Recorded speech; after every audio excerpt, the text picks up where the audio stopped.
Open-world games have become increasingly more prevalent in the mainstream space, introducing more and more people to brand new giant worlds and stories to get lost in. Games that were once just linear are now transferring themselves into an open-world format, opening itself to more interesting opportunities for gameplay. I say opportunities because instead of stating it as a fact, most of these games give the player absolutely zero agency when it comes to gameplay and treats them like a stupid child. Many of these games have a built-in struggle where they want to tell a linear story in a straightforward way with linear designs, but they cram it into this open setting where outside the main missions, everything might be possible and you can exploit the game's mechanics as far as your imagination will take you. But the moment you start up a mission, it's like, "Okay, class, follow the leader. Don't step out of line or I will fucking kill you." And it's a shame too, mainly because the game outside the story missions has all sorts of creative approaches for the players to indulge in whenever they just want to run around and test out everything to their heart's content. But then they feel the need to lock you down into a straight line with little freedom, completely contradicting its existence in an open world. If you are going to implement such a linear mission design into a game without any care for its massive world, then why even bother going open world? Other than that, it makes a fuck ton of money as a selling point.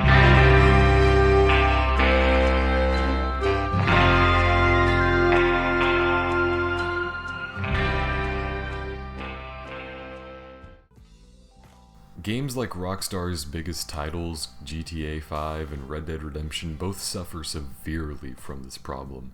It gives you an objective in a mission, but there is literally only one way to do it. No options, no diverging from the path the game wants you to take. All the while, the environment and your toolset teases you with what could have been something interesting. If you decided to go off the beaten path, mission failed. You do what the game tells you, but not in the exact way it wanted you to, mission failed. If you decide to take a shortcut to get the objective, mission failed. Even with their open worlds, the options that you have can be so linear. Nakey Jakey has a great video on the subject he made a few months back, where if you want to dynamically rob a shop in Red Dead 2, there's no way to get creative with your approach. It will always start and end the same way every single time. You have to hold the cashier at gunpoint, either shoot him or let him get the money for you. He gives you the money, and somehow, even if there are no visible witnesses, the police will come and the robbery ends with a shootout while you make a run for it. It might be fun the first time, but when the illusion of choice and freedom is shattered and you realize that you have no actual input in how the scenario will play out, you realize that the game is hindering itself and your experience is just that much more tainted. There's literally zero way, even if you try your best to do something creative with the approach, nothing changes. It will always be the same way, and that completely contradicts what an open world is supposed to stand for: player choice and player freedom. Assassin's Creed suffers from this as well, and it irks me to think about how much potential that this franchise has that is just absolutely thrown in the trash because they don't trust their players with doing basically anything inside the missions. It's just a little more open than Rockstar's recent games, but it still lacks in giving you many options. That's mainly due to the mission design itself. Missions consist of following a guy at a distance while doing nothing, listening to what he says for a few seconds, and following him again while he moves as slowly as frickin' possible, and then he stops again, talks, then moves until he makes it into some big fortress enemy fuck-off base. And then you have to climb in and either steal something, or you're allowed to kill the guy if you're lucky. And then it's back to the basic old crap. Very few options, little freedom, but open world. It's the same problem. Even when you're allowed to kill the guy as part of the mission, it's often just sent to some stupid cutscene where whatever you did in gameplay meant nothing, because now it's all dramatized and emotional and linear and No, Assassin's Creed, just let me kill the guy you told me to kill in the way I want him dead. It's disappointing because the game has such a solid foundation. The idea of taking out a target as quietly as possible while doing sick parkour tricks with the whole big clump of ancient gadgets at your disposal while time traveling sounds really cool. But that's all taking a backseat when it's actually put into practice for the sake of a more streamlined, locked-down linear experience. I haven't played the newest one, mainly out of principle because of well, that. But the inclusion of boats and dialogue trees does at least give some hope for the series going in the right direction, but then some of my hope is shattered remembering that the mission they decided would best represent the game at E3 was another fucking trailing mission. Multiplayer open worlds like MMOs often run into the same problem, though that can be attributed to the fact that there is a multiplayer game, and there's always some group of dickheads just running around and pulling everything, even though you might have wanted to start off sneaky.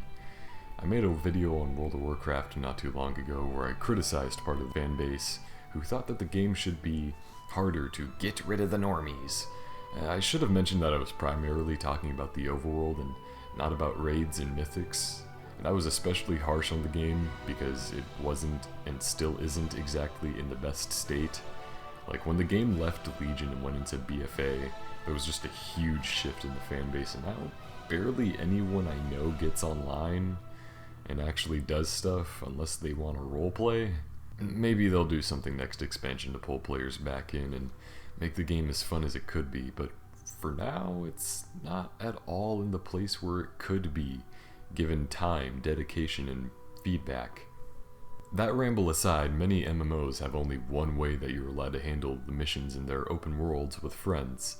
In WoW, you can't tackle many things in different ways because there are a bunch of other players who could potentially interrupt your strategy by just charging in and smashing shit. That sounds reasonable, but would it not be cool if they just decided, hey, you know what? You can approach the objective in any way you want while utilizing the world to its fullest extent. Like, would it not be cool if the game that is known as the Big Daddy of MMOs was the one that decided to go balls to the wall and give the players a much more freeing experience in the world besides it being the place where your feet are touching? Part of WoW's problem is that the engine doesn't leave a whole lot of room for gameplay like that, with how enemy AI functions and how abilities are treated. An MMO I've gotten into recently, though, The Elder Scrolls Online, has a similar structure. Most abilities are either movement-based, combat-based, or passive, but there are multiple ways of going about tackling a few objectives. Nothing extreme, but you can plan things out like teaming up with friends to stealth kill enemies before taking on the more stronger enemies of the pack. The option of stealth versus going loud being an actual option. A simple dialogue tree that occasionally allows you to make decisions that can either lead to you getting what you need through a silver tongue, or change the outcome of a character's fate or opinion about something. You can also pickpocket the NPCs of the world if you want to make your money becoming a thief, but you can become wanted and get a bounty placed on your head if you're spotted, and that is tracked throughout the region. It's nothing big, but those features give the player just a little more agency in what is supposed to be a liberating open world experience. It makes the world feel like, well, a little more open. Another way that an open world game can accommodate the player without a giant tool set is introducing loot and rewarding explorable areas. For example, Borderlands is a game completely based around the idea of collecting a ton of loot and being able to discover new locations and secrets within the world without always being directed by a quest or a linear path to do so. The quests in the game are usually simple checklists to fill to progress the story, but a lot of the charm comes from discovering hidden bosses and weapons that you yourself discovered without any help or obvious guides that just hold your hand and tell you what to do. And the fact that there are only a tiny amount of quests that have a fail state means that you are able to freely experiment with the gameplay however you please, starting off by picking off enemies at a distance or charging in guns blazing. With the introduction of low gravity levels in the pre-sequel, that freedom is even more evident. While a game like WoW does have loot drops and cosmetics and stuff, the exploration aspect falls a little flat, and then there aren't many worthwhile places that are worth, digging around for secrets within. Metal Gear Solid 5 and Breath of the Wild are probably some of the most open world games to ever open world game. Each game likes to employ what I refer to as the Dungeons and Dragons rule. The D&D rule is simple. It's when a game gives you a simple, clear objective, but you can use just about anything in your environment that comes to mind to complete it. Like, have you ever DM'd a game of D&D and you thought that the situations you put your players in had a very select few options to solve it with? But then one of your players manages to come up with something so mind-boggling, insane, practical, and redonkulous, but somehow combined with good execution, they just make it work because they use the game's freeing mechanics as well as the knowledge of the world to their advantage. Yeah, that's the D&D rule.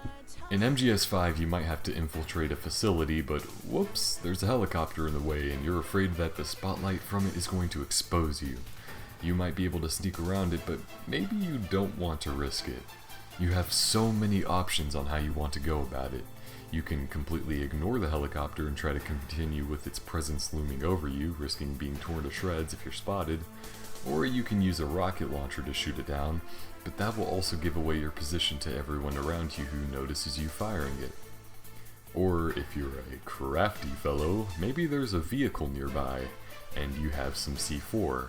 You can plant the C4 on a truck, tie a balloon to the truck, launch it in the air just as the chopper is passing above you, and detonate the C4 at the right time to knock it out of the sky. That shit's ridiculous, but it is practical and completely works given your tool set.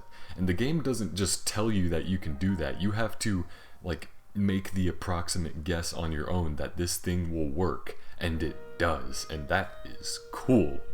There are 1,000 different ways to solve that same problem that I haven't even mentioned or probably even thought about, and that's only one hypothetical situation out of the other kabillion in the game. Breath of the Wild is the same. You get a direct objective, but the game's mechanics and open world actively allow you to take on that objective however you please. You can sneak in and plant little bombs all on enemy watchtowers and detonate them to blow them all to oblivion, or you can freeze time on a boulder, smack it multiple times, grab onto it, and ride it through the air and literally smash your way into the base that way. The possibilities are literally endless, making complete use of the world and its given mechanics without any limit, because the game feels real. The world you're in feels actually open instead of just being a big giant level. It's an actual open world that gives you all these tools that you can use, and you just have to know how to work around all these problems using what you're given. And it treats you like a big kid, and you feel like you're playing a game of D&D where anything can happen instead of playing a level of Call of Duty campaign where everything is on rails, and if you walk out of bounds, you betrayed the cause and you have to go back to your last checkpoint or something like that. And that's not even talking about the sense of exploration you get. Breath of the Wild has so many cool places and things to discover that aren't even marked with a quest or anything like that. It's just some cool shit. You see it and you're like, yeah, I want to go there. I want to explore this because this is an open world and it feels cool as balls. And Metal Gear Solid 5, you explore caves or something and you find a facility and you're like, I wonder if one of the NPCs in this place can become a part of my army if I attach a balloon to him, because everybody in that game is secretly a big fanboy of Big Boss, which isn't the hardest thing to believe in the Metal Gear Solid canon, but that's besides the point. Everything in that game feels real because it all just comes back. Patrol routes, vehicles, certain enemies stick around, and you can take them back to your base by throwing them on a balloon and launching them into the air where a helicopter catches them. It's great. It actually gives you the sense that this world exists, and it could easily exist without your input, but you do have input. You have a realistic amount of input that makes the world, again, feel real, feel valuable. You feel like you're a part of it instead of just being some vessel where you walk around, you shoot some guys, you kill some guys, and it's just a big level with just a checklist. And oh boy, I can't wait to complete and find the 60 hidden collectibles all around the map. This world feels open, doesn't it? That's like one of the biggest telling differences between Nintendo and Ubisoft, where it's like Breath of the Wild feels alive because it has like mechanics that circulate throughout the entire world, and cool places to explore, and lively villages with people with personality, and memorable music, and cool shit like that, and the weather, and how that affects gameplay, and how things that you think would work that are really obscure end up working anyways, because that's how things work. And then Ubisoft's idea of open world is like, okay, here's a big map. How do we make it feel like it has stuff? Oh, we just make you pick up 30 pictures of Leonardo da Vinci's nudes. Actually, Ubisoft, if you did that, you would own my whole ass. Minecraft is probably the most open world game that money can buy. No matter what is randomly generated, it is completely malleable with what you want to do with it. You can build giant castles after starting from complete scratch. You can use redstone to build practical contraptions that perform otherwise difficult tasks for you automatically. You can make hidden bases and even entire working computers. Why isn't this guy working at NASA? When you're given these tools, there is no mission failed. There is no direct in-game tutorial. It's all about how you want to handle what you're being given, and your creativity and your thought process with how these mechanics work and how I can interact with the world. It's like a big old math equation. You just slap it up, equals cool. And that's like the magic that leads to the most creative, insane inventions. Like people who figured out that you could build a machine that automatically shears and collects sheep wool constantly without any input from the player needed, using only redstone, water, soul sand, and grass. Dude, how do you do that? How do people think about... Hey NASA! I don't know how people come up with that genuinely, but the fact that somebody figured it out and the game just lets you do it is something remarkable. The biggest underlying difference between open world games like Assassin's Creed, GTA 5, Red Dead, Watch Dogs, basically every open world Ubisoft game so far, like those games versus games like Borderlands, Metal Gear Solid 5, Breath of the Wild, Fallout, New Vegas, Elder Scrolls, Dishonored. That's not technically an open world game, but its open level design holds the same design philosophy to encourage freedom. And Minecraft is how it treats its players in the setting. The former games don't properly allow players to execute missions while treating its own open world as one of the tools in its hands, as much as a pistol or a hidden blade is. Like, it doesn't feel like the world is a place that you can inhabit, that you can explore and be free in. It's all very linear, and there's only one set way to do a lot of the stuff. And that one set way is usually stabby stabby, shooty shooty, or find the hidden collectible that's like sitting on some arbitrary roof or something like that. I mean, they might as well be linear games if they aren't giving you the option to properly explore and use and get lost in these massive worlds that they clearly spent a lot of time detailing and building. Even activities in the world don't always line up with how you should be able to interact with them. But the latter games, the games that treat you like a big kid without like being balls to the wall hard Dark Souls but fun time, those games actually let you explore whenever you want, at most if not at all times, allowing you to think on your feet about the mechanics.